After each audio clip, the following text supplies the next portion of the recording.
Online തട്ടിപ്പുകളിൽ ഇരകളാകുന്നത് സാധാരണക്കാരാണെങ്കിൽ എന്താകും സ്ഥിതി?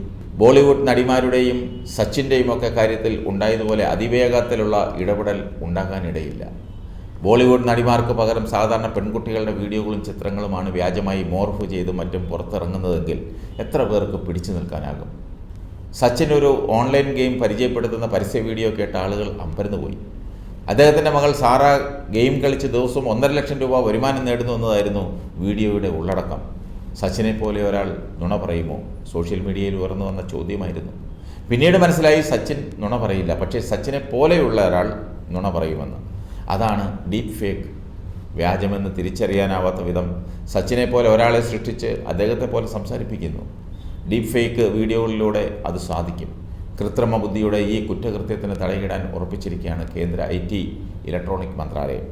വ്യക്തികളെ അവഹേളിക്കാൻ മാത്രമല്ല, മതഭ്രാന്തന്മാർക്ക് കലാപമുണ്ടാക്കാനും തെരഞ്ഞെടുപ്പുകളിൽ അട്ടിമറി നടത്താനുമൊക്കെ വഴിയൊരുക്കിയേക്കാവുന്ന ഡീപ്പ് ഫേക്കിനെ വരുതിയിലാക്കാൻ വടിയെടുക്കാറായി. നിരവധി ആളുകളെ കടക്കണിയിലാക്കിയതും ജീവനൊടുക്കാൻ പ്രേരിപ്പിക്കുകയും ചെയ്ത ഓൺലൈൻ ഗെയിമുകൾ രാജ്യത്ത് ഏറെ വിവാദം സൃഷ്ടിച്ചിരിക്കുകയാണ്. അതുകൊണ്ടാണ് പ്രമുഖരായ പലരും അവരുടെ പരസ്യങ്ങളിൽ നിന്നും പിന്മാറിയത്. അതിനിടെയാണ് അത്തരമൊരു ഓൺലൈൻ ഗെയിമിനു വേണ്ടി ക്രിക്കറ്റ് ഇതിഹാസം സച്ചിൻ തെണ്ടുൽക്കർ ശുപാർശ ചെയ്യുന്ന തരം വ്യാജ പരസ്യ വീഡിയോ പുറത്തിറങ്ങിയത്. സച്ചിൻ പറഞ്ഞത് കൊണ്ട് മാത്രം ആ ഗെയിമിൽ ആകൃഷ്ടരാകുന്ന നിരവധി യുവാക്കളുണ്ടാകാം. ഇതിനു മുൻപ് ബോളിവുഡ് താരങ്ങളായ കത്രീന കൈഫ്, കജോൾ, ആലിയ ഭട്ട്, പ്രിയങ്ക ചോപ്ര, രശ്മി മന്ദാന എന്നിവരടക്കം നിരവധി പേരാണ് ഡീപ്പ് ഫേക്ക് വീഡിയോയ്ക്ക് ഇരയായത്. പലതും അശ്ലീല വീഡിയോകളാണ്. ഇതൊക്കെ പേരും പെരുമയുമുള്ളവരുടെ കാര്യം. പക്ഷേ ഇരകളാകുന്നത് സാധാരണക്കാരാണെങ്കിൽ എന്താകും സ്ഥിതി?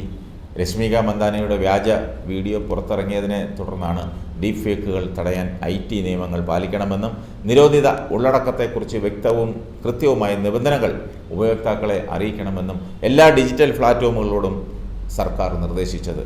ഉപദേശരൂപേണ നൽകിയ നിർദ്ദേശങ്ങൾ അത് പാലിക്കാതെ വന്നതിനാലാണ് IT ചട്ടങ്ങളിൽ ആവശ്യമായ ഭേദഗതികൾ ഉടനെ വരുത്താൻ സർക്കാർ നീക്കം തുടങ്ങിയത്.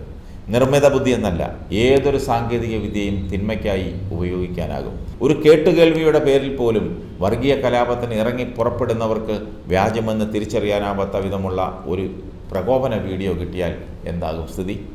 മാസങ്ങൾക്കകം ഇന്ത്യയിൽ പൊതു തെരഞ്ഞെടുപ്പ് നടക്കാനിരിക്കുകയാണ്. വോട്ടെടുപ്പിൻ്റെ തലേന്ന് രാത്രിയിലോ അന്ന് തന്നെയോ ഒരു സ്ഥാനാർത്ഥിക്കെതിരെ ജനങ്ങളെ ഇളക്കുന്ന ഒരു ഡീപ്പ് ഫേക്ക് വ്യാജ വീഡിയോ പുറത്തിറക്കിയാൽ തിരുത്താൻ സമയം കിട്ടുമോ? അത് ഏതെങ്കിലും ഒരു പാർട്ടിക്കെതിരെയായാലോ? ഒരു ക്രിമിനൽ വിചാരിച്ചാൽ ഒരു രാജ്യത്തിൻ്റെ ഭാവി നിർണ്ണയിക്കുന്ന തെരഞ്ഞെടുപ്പിനെ പോലും അട്ടിമറിക്കാനാവുമെന്നത് നിസ്സാരമാണോ? കേന്ദ്ര സർക്കാർ അപകടം മനസ്സിലാക്കി പ്രവർത്തിക്കണം.